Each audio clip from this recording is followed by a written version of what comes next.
Good afternoon. I'm Misana Cayetano. You're watching News 5 at noon.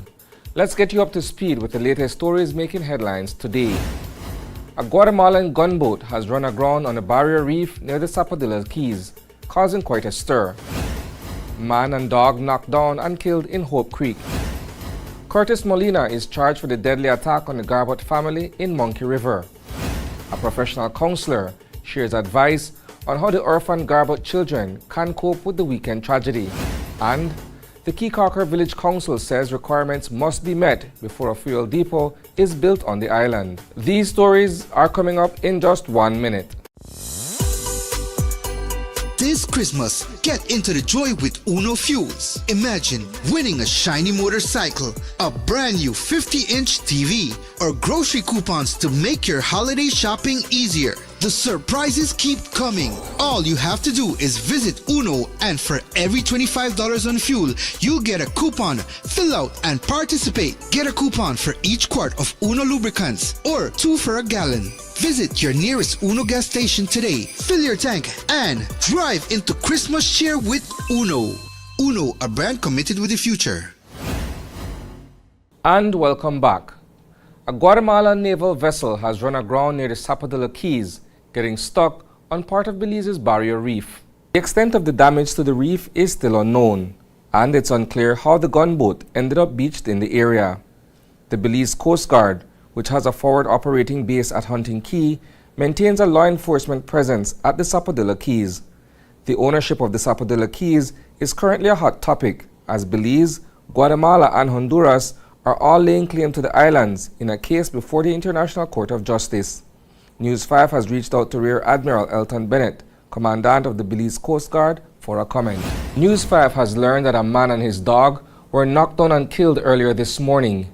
The incident happened on the Stan Creek Valley Road in Hope Creek Village, Stan Creek. Witnesses say they were knocked down by a white truck. The bodies remain on the scene. This is a developing story.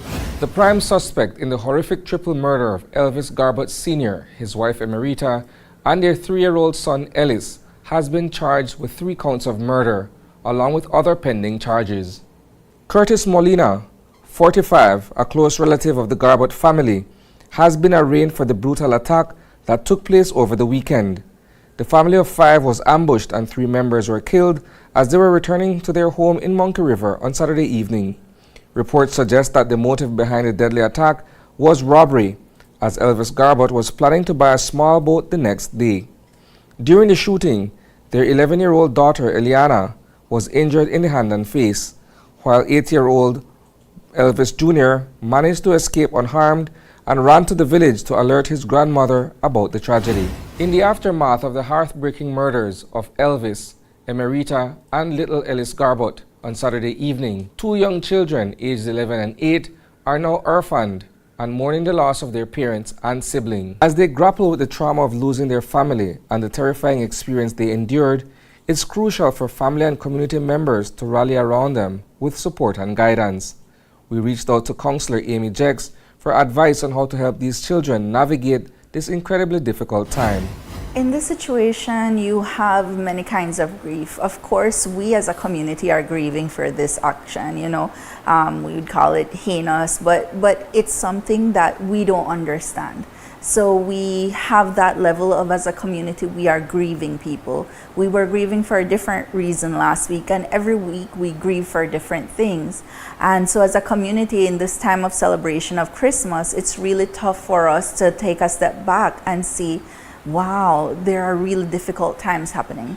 And then we have the Monkey River community as well that's grieving as a community, because they were all important parts of the community. Even the assailant, we don't understand what was happening. And so there is a level of confusion, of hurt, of betrayal there, as well as the grief. And with grief, you have different emotions. So the individuals, the family members, the caregivers who are now supporting the individuals, you see that they might have a range of emotions. It's not just the depression, anger, denial, but it's, again, what happened? Betrayal. This is someone we knew. How could this have happened?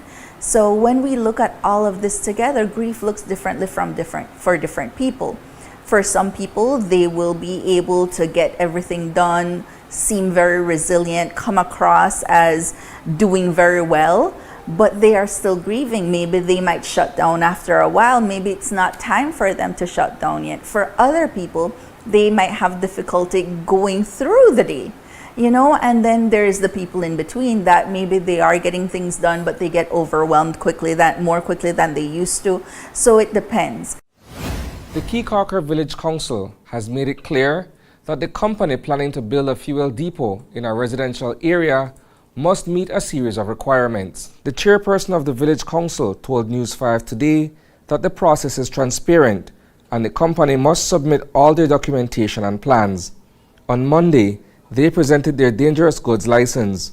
Residents in the area have voiced concerns about the project, which includes a petroleum station and bulk fuel storage facility.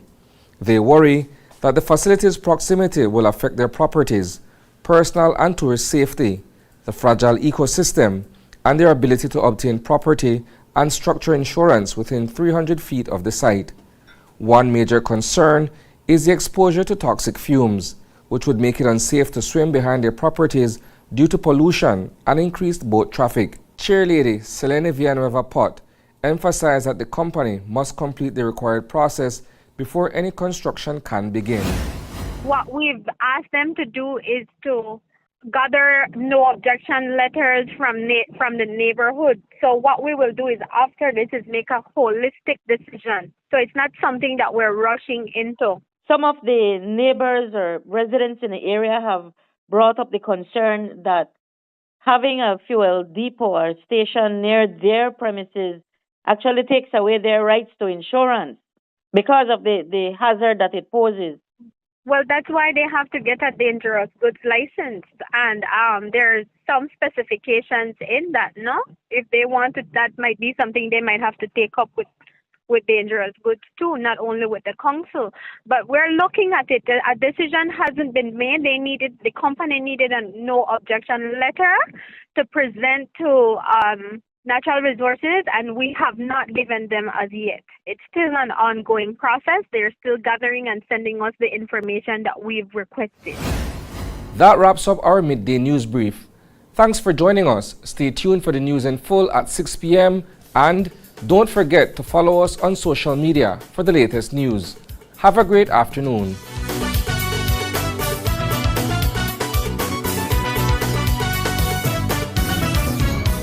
In the face of tragedy, you depend on accurate and timely information. In times of triumph, you seek to be inspired. You demand transparency and accountability. Your desire is to know and to understand, to be heard and seen. I take pride in telling stories that safeguard communities. Your dedication and success live on through these reports. Getting to the truth is my duty. My unwavering commitment is to tell the stories that matter the most to you. I am News 5.